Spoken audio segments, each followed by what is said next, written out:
Espera. Hay algo. Tienes razón.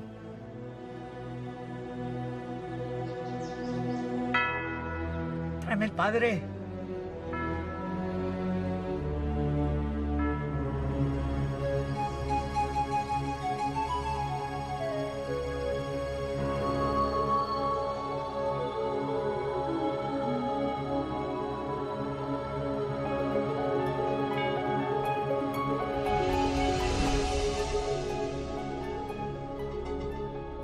History is a gift of knowledge handed down to us by generations past.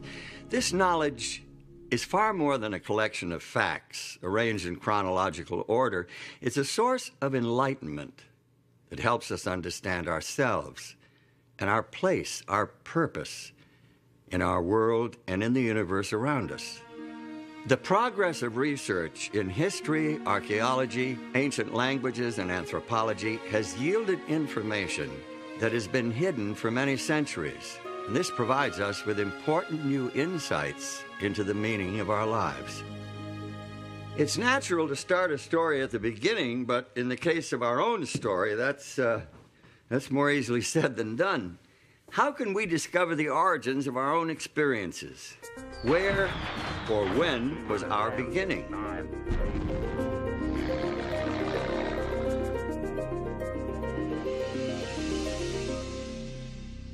The ancient Babylonians left us one of the oldest myths about human origins. It's an epic creation poem that was written sometime during the 2nd millennium BC. It's called the Enuma Elish, which translated means, when on high. When on high the heaven had not been named, firm ground below had not been called by name, not but primordial Apsu their begetter, and Mumu Tiamat, she who bore them all, their waters commingling as a single body. According to the experts, the ancient Babylonians believed that Apsu represents sweet water and Tiamat salt water. At the beginning of creation, the two had not yet been separated. Mingled together as they were, they possessed within them the seeds of life. They brought forth generations of gods who, in the course of time, created man. The Navajo and Pueblo Indians of North America share a traditional view of several separate creations. The Aztecs of Old Mexico had a similar belief. The god Quetzalcoatl invented people, molding them from ash. A great flood came, and all the people became fish. The Creator tried again, but there was a complete eclipse of the sun, and in the darkness, all the people were killed and eaten by jaguars. A rain of volcanic fire and ash destroyed the third creation. The fourth attempt was foiled when the world was ravaged by a violent hurricane, and people turned into apes. The earth as we know it is the result of the fifth creation and is doomed to ultimate destruction by earthquake and famine. Not a very reassuring picture, is it? And yet this worldview was very real to the Aztecs. This is all depicted in the famous sunstone, perhaps the single most important artifact from the Aztec civilization. Created in the 15th century, it weighs in at over 25 tons. Very substantial evidence of their view of beginnings. It's all there, carved in stone. But does it accurately portray our beginnings? Best-selling Swiss writer Erich von Däniken has 16 books to his credit. Nothing else he has written has had the phenomenal impact of his 1968 book, Chariots of the Gods, in which he proposed a novel view of human development here on Earth. Dim as yet undefinable ages ago, an unknown spaceship discovered our planet. The crew of the spaceship soon found out that the Earth had all the prerequisites for intelligent life to develop. Obviously, the man of those times was no Homo sapiens, but something rather different. The spacemen artificially fertilized some female members of this species, put them into a deep sleep, so the ancients say, and departed. Thousands of years later, the space travelers returned. They repeated their breeding experiment several times, until finally they produced a creature intelligent enough to have the rules of society imparted to it. The Bible and the Quran are the basis for the traditional Judeo-Christian and Islamic teachings about our beginnings. Both point to a creator from outside the bounds of space and time. They picture an all-powerful being who is above and beyond the natural laws that govern our physical universe. They teach that this creator God exercised his supernatural power and created everything according to his divine purpose. The Bible includes this summary reference to the creation. By the word of the Lord were the heavens made, and all the host of them by the breath of his mouth. For he spake, and it was done. He commanded, and it stood fast. The Quran, Holy Book of Islam, shares the basic biblical view of creation this way. Lo, your Lord is Allah, who created the heavens and the earth in 6 days. Then mounted he the throne. He covereth the night with the day, which is in haste to follow it, and hath made the sun, and the moon, and the stars subservient by his command. His verily is all creation and commandment. Blessed be Allah, the Lord of the worlds.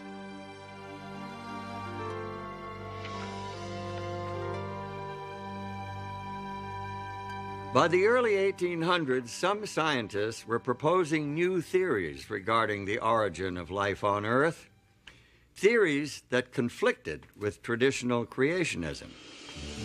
In December of 1831, the HMS Beagle set sail from England on a 5-year round-the-world voyage. Aboard this survey ship as an unpaid naturalist was 22-year-old Charles Darwin. Darwin's observations and conclusions would revolutionize the conventional view of origins. Their idea was that God had created specifically for each environment the animals and plants that fit into it. Well, if that was true, then one oceanic island ought to resemble another oceanic island. And what Darwin found was that the oceanic islands didn't look anything alike. The species that were on the oceanic islands were similar to the nearest continent, not to other oceanic islands. Darwin's most significant discoveries took place in the Galapagos Islands, more than 1,000 kilometers, about 600 miles off the west coast of Ecuador. Darwin discovered animal species that were unique to that archipelago.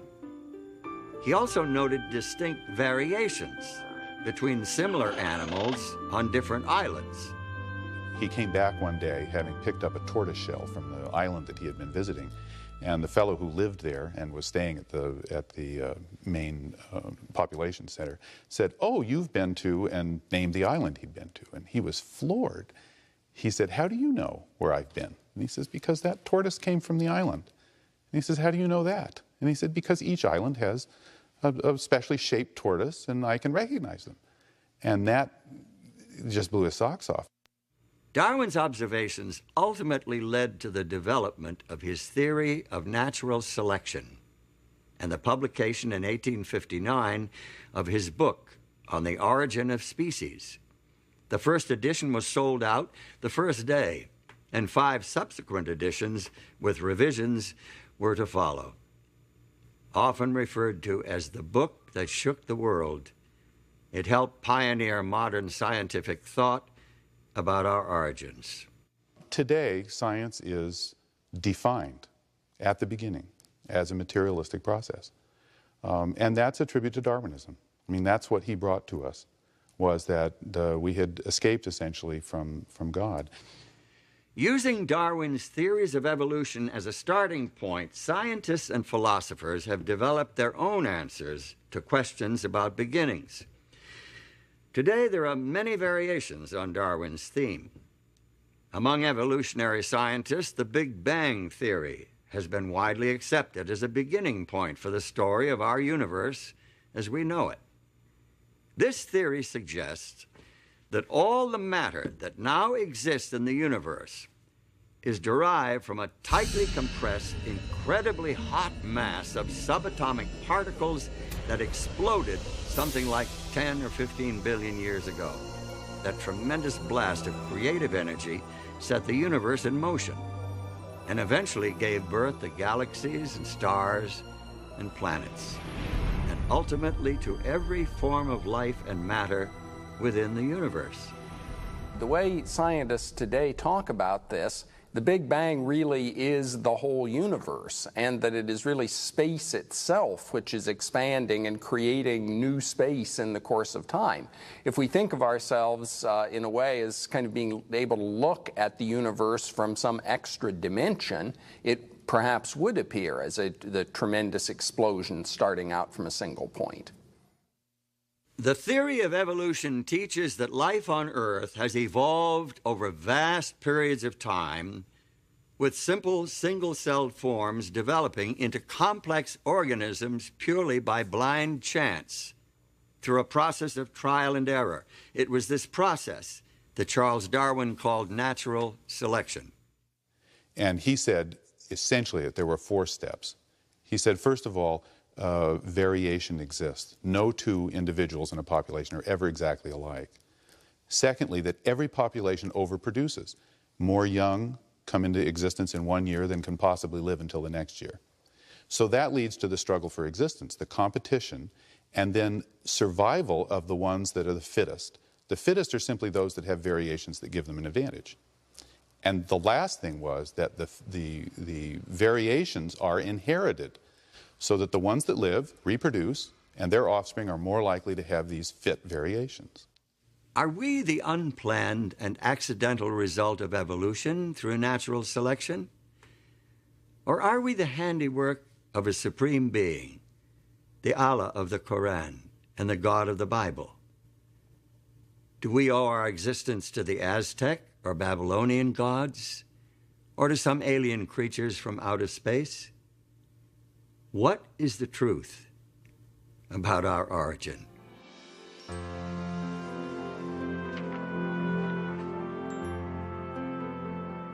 Today, the theory of evolution is presented to school children and promoted in the media as if it were proven fact. The truth of the matter is, however, the theory of evolution is just that, a theory. Its scientific foundations are actually kind of shaky. Molecular biologist and author Michael Denton gives us this insight into Charles Darwin and his theory. The popular conception of a triumphant Darwin increasingly confident after 1859 in his views of evolution is a travesty. On the contrary, by the time the last edition of The Origin was published in 1872, he had become plagued with self-doubt and frustrated by his inability to meet the many objections which had been leveled at his theory. Darwin's theory of natural selection could not be thoroughly tested in his day due to the limitations of the scientific equipment available at that time. Today's scientists are able to study the complicated systems within even the simplest single-cell organisms. Many people think of single cells as being less complex than multicellular organisms. Darwin thought so, and he thought that the first organism was a cell. Darwin can be excused for thinking so because the equipment to look inside the cell and see what was going on just didn't exist then. Now that we have it, we look inside the cell and we find enormous complexity. Amoebas move like we move. They don't have muscles, they have microfilaments. We digest our food. We do respiration. But so does the amoeba. They're much smaller than we are. They don't have but one cell, but they do all of the things we do, and they're just as complex.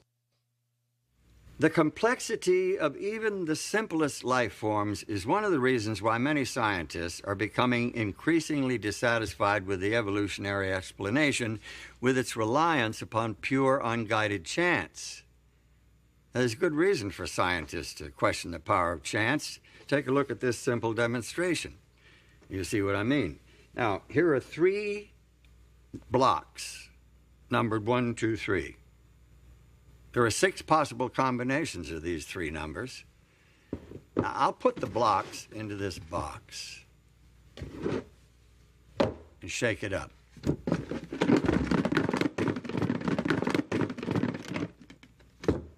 Now, if I were to take out the blocks one at a time, what are my chances of taking them out in numerical order? Well, I can expect to draw out the numbers 1, 2, and 3 in that order on an average of once in every 6 attempts.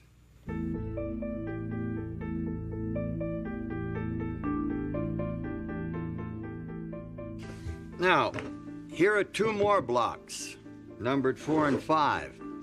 I'll add them to the 3 others in the box. Now, there are 120 possible combinations. The law of averages tells me that I can expect to pull out blocks numbered 1, 2, 3, 4, and 5 in that order on the average of once in every 120 tries. Now, look, here are blocks numbered 6 through 10. I'll put them in the box with the others. My chance of picking out all 10 blocks in numerical order is less than 1 in 3 1/2 million. Well, let me put that in perspective. If I put myself on a schedule and worked at this game day and night, pulling out all 10 blocks one at a time every 15 seconds, I could expect to win this game on the average of about once every 18 months. What if I doubled my quantity of sequentially numbered blocks to 20? How long should I expect to work at this game to get all 20 out of the box in order? Now, let's suppose that I could play at blinding speed and get all 20 blocks out in just 1 second, then do it again the next second and every second thereafter. Now, the law of averages says that I can expect to get the 20 blocks out of the box in order at the rate of once every 77 billion years. This little numbers game is nothing compared to the intricate complexity of even the simplest bits of matter. Physiologist and author Pierre Lecontenue, in his book Human Destiny, estimated the chance of forming a 2,000 atom protein molecule as something like 1 in 10 to the 321st power. There's really no good way to express that number. It's incomprehensible. Find yourself a large sheet of paper. Write 10 followed by 320 zeros. Now listen to what Lecontenue says. Events which need an infinitely longer time than the estimated duration of the Earth in order to have one chance on the average to manifest themselves can, it would seem, be considered as impossible in the human sense. This chunk of coal is about 70% carbon by volume. Carbon is essential to all organic life, and it's the 4th most common element in the universe. Yet this very ordinary element is extremely complex. In order for it to be produced naturally, 3 helium nuclei must combine to form a single carbon nucleus. But we have found that the conditions needed for that to happen are really very precise. In other words, that if the balance of forces in the atomic nucleus were very slightly different, that reaction would not be able to take place in order to form enough carbon to be of any significance. Men who discovered this, the way in which this reaction takes place to form carbon, and who found the conditions that were necessary for it to take place was Fred Hoyle, who is one of the great astrophysicists and cosmologists of this century. Hoyle was very skeptical about religion. At the time, at least, he was an atheist. Some super-calculating intellect must have designed the properties of the carbon atom. Otherwise, the chance of my finding such an atom through the blind forces of nature would be utterly minuscule. A common-sense interpretation of the facts suggests that a super-intellect has monkeyed with physics as well as with chemistry and biology. The numbers one calculates from the facts seem to me so overwhelming as to put this conclusion almost beyond question. It seems that evolution through a long series of random unguided mutations is a practical impossibility. This fact casts a cloud of doubt over the entire evolutionary scenario. Scientists are now looking for shortcuts, miraculous jumps out of the realm of chance. Many are frankly awed by their discoveries, finding more and more clear evidence of intelligent design in nature.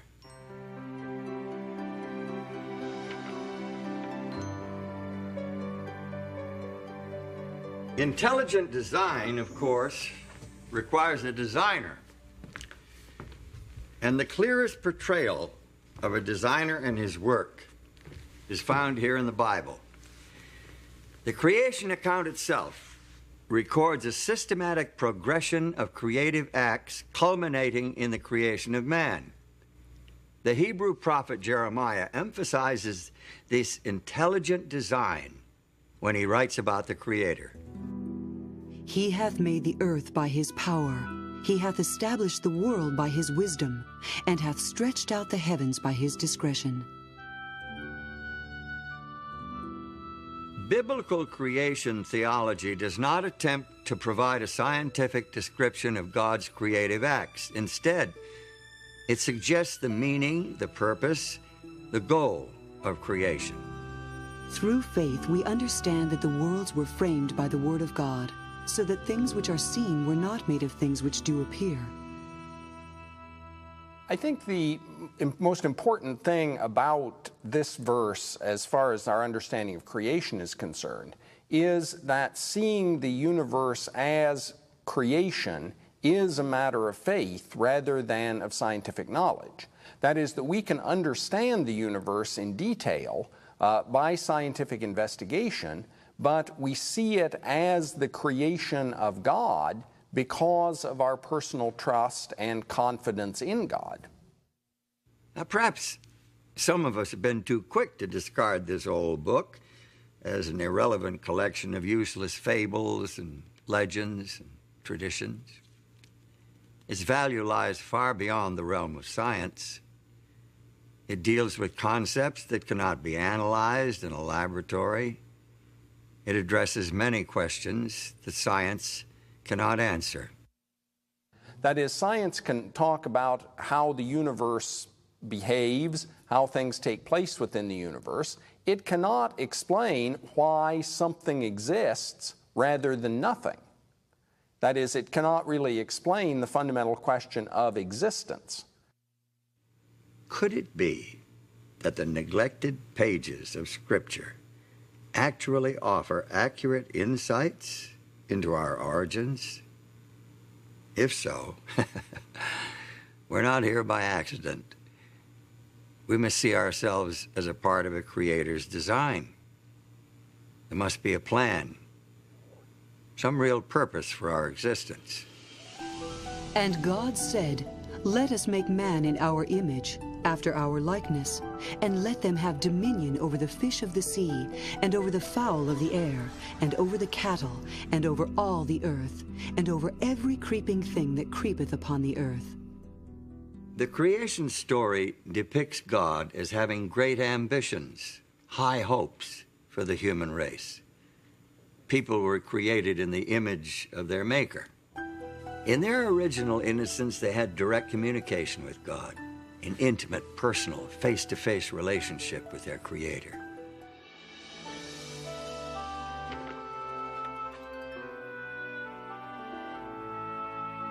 After the creation of human beings, the Bible reports that God marked the end of creation with a day of rest, thus establishing the weekly cycle for human life. Thus the heavens and the earth were finished, and all the host of them.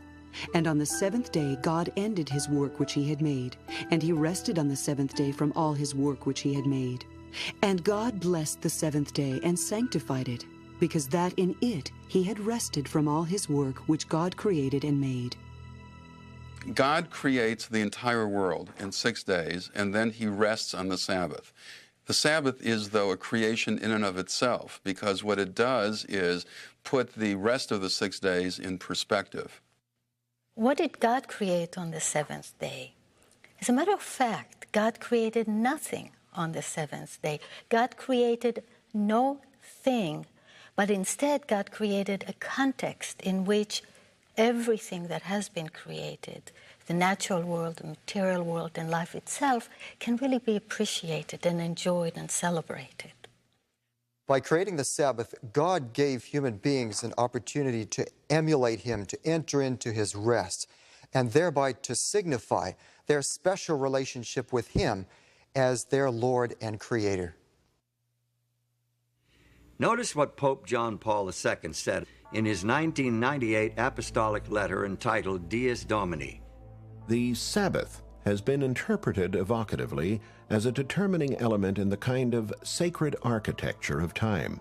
It recalls that the universe and history belong to God. John Paul's reference to the sacred architecture of time supports the biblical assertion that the 7-day weekly cycle was designed for us by our Creator. Thus, the week differs from all other units of time. Let's think about the structure of time. Each of us deals with time independently. We each have a past. We each live in an immediate progressing present that we sense is moving quickly or slowly, depending on our age and other subjective factors. As for the future, it's a mystery. Your sense of time and mine are different. In order for us to coordinate our activities, we must have external reference points. Now, most of what we need for timekeeping we get from creation. The story defines a day as a period of darkness and light, evening and morning. It is caused by the rotation of the earth upon its axis. More precise units of time, hours, minutes, and seconds, are simply fractions of the day. That's easy. That's easy.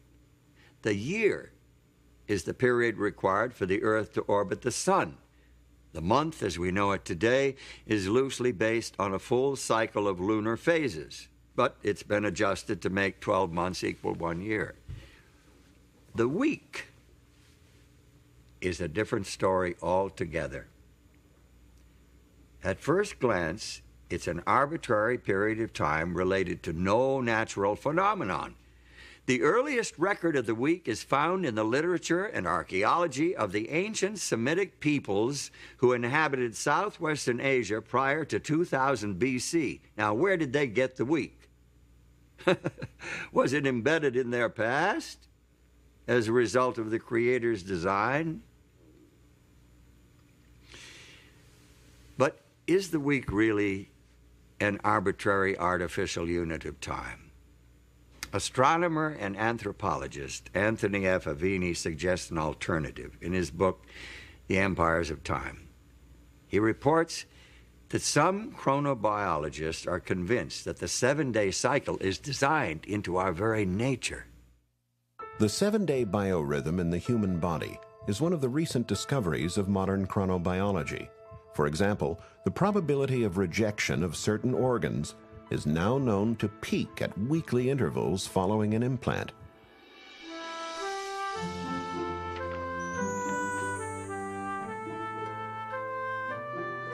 The widespread acceptance of the 7-day week over thousands of years of history is additional evidence supporting the divine origin of the weekly cycle. But if the week of Genesis has survived the thousands of years since the original creation week, why has recognition of the Creator not been preserved just as successfully? Well, the book of Genesis provides the answer as to the downfall of the human family. In fact, if you read Genesis 6:5, you'll see that the Bible says the thoughts of humanity were evil continually. So God decided to clean the world up, sent a flood. And the flood was 40 days upon the earth. And the waters increased and bare up the ark, and it was lifted up above the earth. And the waters prevailed exceedingly upon the earth, and all the high hills that were under the whole heaven were covered. In spite of this dramatic demonstration of God's power and his displeasure with people not following his way, mankind soon forgot again, and they started to build idols to themselves instead of worshiping God. And the whole idea of the weekly cycle, which showed 6 days of work and a Sabbath was forgotten, and what mankind did was incorporate the weekly cycle into astrological tables instead of remembering the God of creation. About 2,000 years before Christ, there lived in the Chaldean city of Ur a man who is claimed by all three of the world's great monotheistic religions, Judaism, Christianity, and Islam, as one of their primary founders.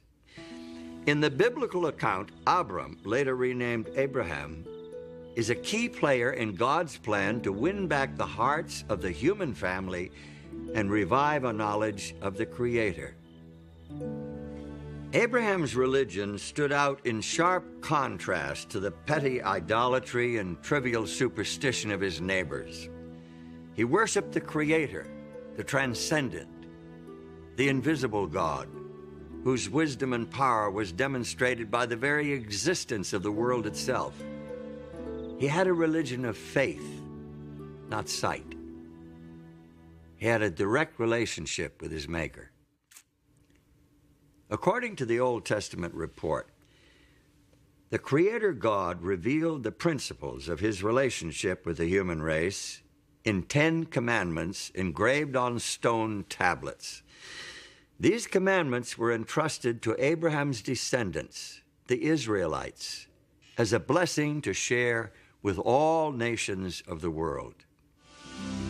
Remember the Sabbath day to keep it holy. 6 days shalt thou labor and do all thy work, but the 7th day is the Sabbath of the Lord thy God. In it thou shalt not do any work, thou, nor thy son, nor thy daughter, thy manservant, nor thy maidservant, nor thy cattle, nor thy stranger that is within thy gates. For in 6 days the Lord made heaven and earth, the sea, and all that in them is, and rested the 7th day. Wherefore the Lord blessed the Sabbath day, and hallowed it. This is by far the longest of the 10 Commandments. It's unique in that it includes the divine credentials declaring the identity of the lawgiver and establishing his authority as creator to command the worship of his creatures. The commandment to observe the Sabbath shows the intimate relationship between God and creation. It shows that God not only creates, not only works to bring everything that is into being, the physical world, the natural world, and all that lives in it, but it also shows that God maintains intimate relationship with creation and steps back to withhold and to take in, as it were, everything that has been created, and celebrates and cherishes that which has been created. The Sabbath reveals God's compassion for his creatures.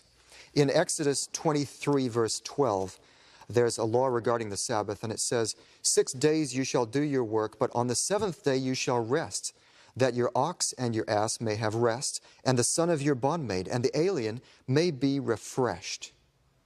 So the Sabbath is a gift for God's creatures, not only human beings here, but it's also the ox and the ass, so that they can have rest from their labor that they do during the rest of the week. In the 5th book of the Bible, Deuteronomy, we find the 10 Commandments repeated.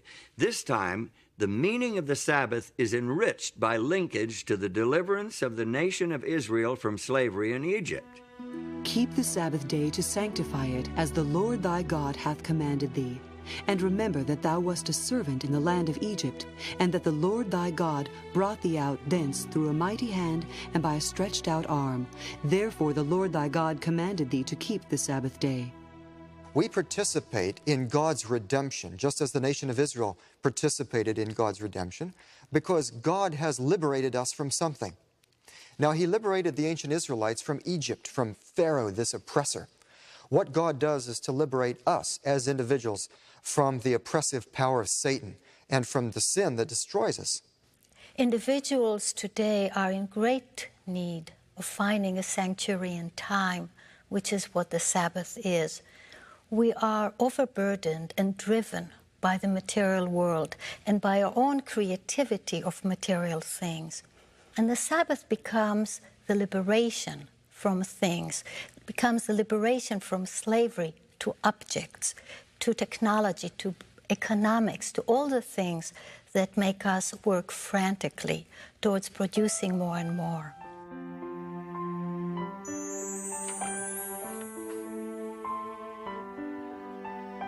Since the seventh-day Sabbath has such rich meaning, and since it is part of the Ten Commandments, why is it not more widely observed today? Good question, especially in view of the widespread recognition that this commandment, along with the rest of the 10, applies not only to the people of Israel, but to the whole human family. As it is the law of nature that in general a due proportion of time be set apart for the worship of God, so in his word, by a positive, moral, and perpetual commandment, binding all men in all ages, he hath particularly appointed one day in 7 for a Sabbath, to be kept holy unto him. The Sabbath was binding in Eden, and it has been in force ever since. This fourth commandment begins with the word remember, showing that the Sabbath already existed when God wrote this law on the tables of stone at Sinai. How can men claim that this one commandment has been done away with, when they will admit that the other 9 are still binding? The Sabbath was made for man, not for the Hebrews, but for all men. The Sabbath commandment reveals to us a picture of a Creator who craves a place in the hearts and lives of all his human children. David, the great Israelite king, understood this and instructed his people to spread their knowledge of the Creator God to the rest of the world. Declare his glory among the heathen, his marvelous works among all nations. For all the gods of the people are idols, but the Lord made the heavens. Give unto the Lord the glory due unto his name, and let men say among the nations, the Lord reigneth. The Bible makes it clear that the Creator's desire was to attract the whole human family to true religion, true worship, so that all could share in the good things he intended to do for Israel. Also the sons of the stranger that join themselves to the Lord, to serve him, and to love the name of the Lord, to be his servants. Every one that keepeth the Sabbath from polluting it, and taketh hold of my covenant, even them will I bring to my holy mountain, and make them joyful in my house of prayer. Their burnt offerings and their sacrifices shall be accepted upon mine altar, for mine house shall be called an house of prayer for all people. It's not hard to imagine the power of the Sabbath to restore and cement the relationship between the Creator God and his human children. Their devotion to the Sabbath day, their worship and praise and appreciation for his creative power would bind them to their God with ties of love and gratitude. If they continued their heartfelt observance of the Sabbath, they could never forget him. Moreover, also I gave them my Sabbaths, to be a sign between me and them, that they might know that I am the Lord that sanctify them.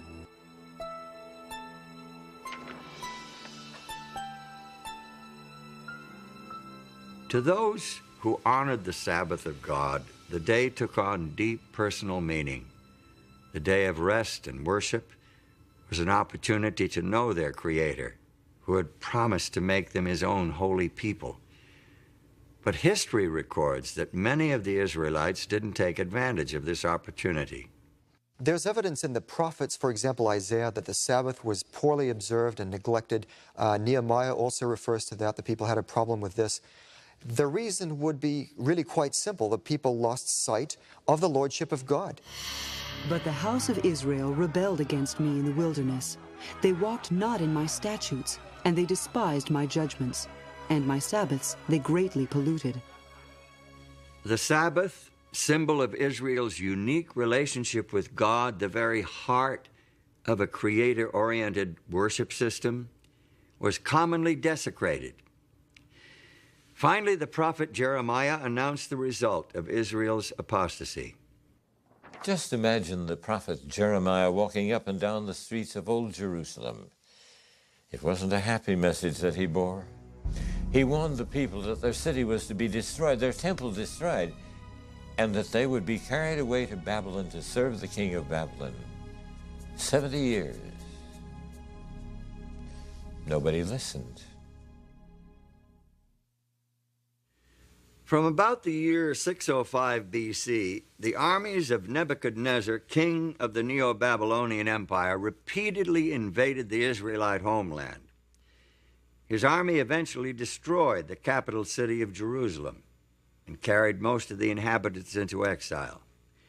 Some of the captives were taken to Babylon, while others were dispersed throughout the empire. And now, far from their homeland, far from all that they had held dear, many of the Jews began to realize that they had made a terrible mistake. Many of them began to realize that they must return to the God of their fathers and the worship of their ancestors. Now, many of these Jews, men of great ability, rose to high position in their foreign lands. Daniel, for example, became the prime minister of the kingdom of Babylon.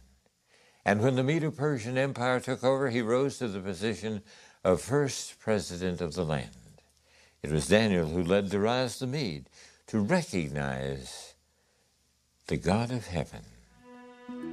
I make a decree that in every dominion of my kingdom men tremble and fear before the God of Daniel, for he is the living God, and steadfast forever, and his kingdom that which shall not be destroyed, and his dominion shall be even unto the end.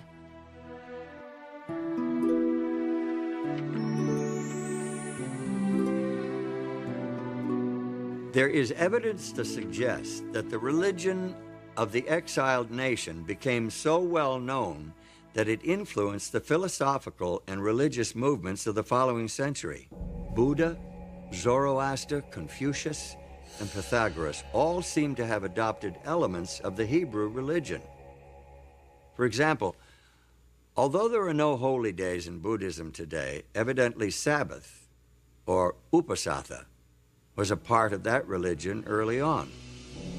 The Blessed One established the rule for observance of a Sabbath, and he suggested that at the seventh-day meeting, any monk whose conscience troubled him should confess his offense before the assembly of brothers. Arthur Lloyd, in his book, The Creed of Half Japan, states that the order of monks kept their Sabbath days for many centuries. Even Confucius may well have been reporting about the seventh-day Sabbath in this passage from one of his classical works. The ancient kings on this culminating day closed their gates. The merchants did not travel, and the princes did not inspect their domains. Some knowledge of the weekly Sabbath eventually found its way into numerous cultures. In the Hebrew language, the name of each day shows its relationship to the Sabbath. The first day is called Echad B'Shabbath, one accompanying or along with the Sabbath. Each succeeding day proceeds toward the Sabbath until the sixth day, which is called Eve of the Holy Sabbath. Day 7 then is Sabbath. In more than 100 ancient and modern languages, the seventh day of the weekly cycle was named Sabbath or its equivalent.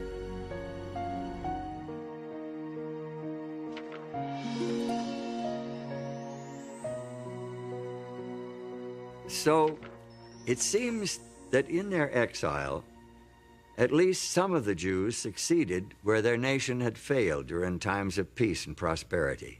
They spread the knowledge of God and His law among other nations.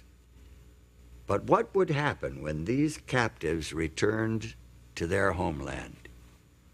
Would they maintain the worship of the true God, or would they revert to the practices of previous generations? We find an answer in the story of Nehemiah. Nehemiah did not return to Jerusalem when the others went, but when one came telling the state of affairs. This news so saddened Nehemiah that he says he actually sat down and wept. In fact, he finally decided that he must, if possible, go to Jerusalem himself to see what he could do to help. Nehemiah was a capable and energetic leader. He successfully directed the reconstruction in the city of Jerusalem, but he didn't stop there. He was a zealous reformer with a burden for restoring the spiritual life of his people, because he saw Sabbath breaking as a reason for the years of captivity. He was particularly devoted to preserving the sanctity of the holy day. He discovered that the people were buying and selling on the Sabbath day. Well, he said, we can't do this sort of thing. This is the reason why we were sent into captivity. And when the merchants still continued to come, he ordered the gates barred on the Sabbath day. And when they still continued to come and camp outside the gates of the city, he threatened to have them arrested. A priest named Ezra assisted Nehemiah in his work. He exerted a strong influence on the spiritual life of the Jews of his day. Ezra taught the people God's laws and led a spiritual revival and reformation based on the inspired scriptures.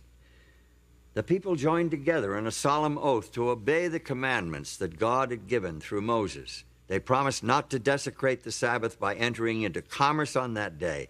They observed the holy day so carefully and consistently that Sabbath keeping became a distinctive characteristic of their nation.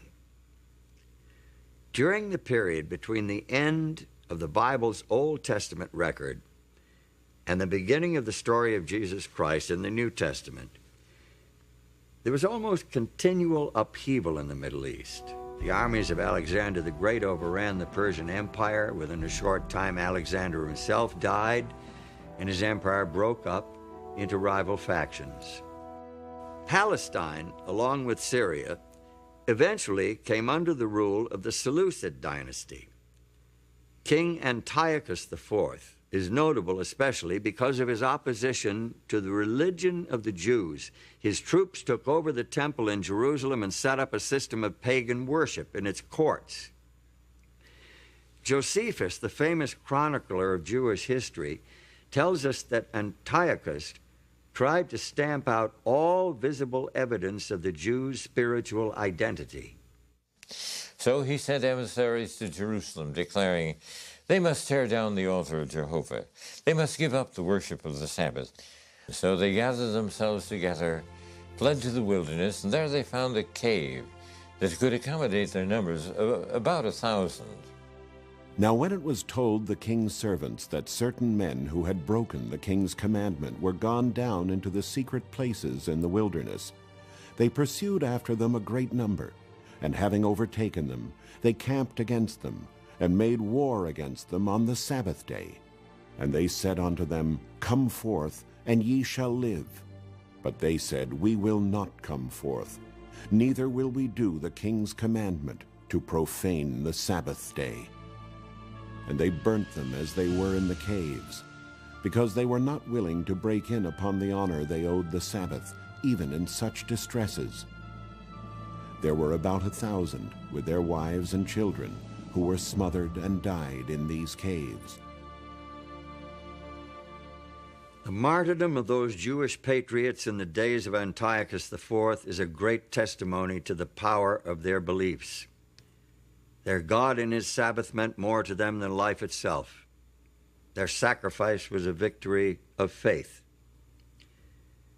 The Old Testament, supported by the evidence of history, language, and culture, establishes the Sabbath as a sacred memorial to the creative and redemptive work of God. It declares the Sabbath to be a sign of the intimate relationship between the Creator and those who worship him, a day of rest and worship that can bind the hearts of human beings to the heart of their Creator. When early Christians inherited the Sabbath, the teachings of Jesus Christ and his disciples served to emphasize and enrich its meaning, magnifying its importance. Today, for many Jews and Christians alike, it is still a central point of spiritual life and worship. To this day, it remains a defining element in the sacred architecture of time.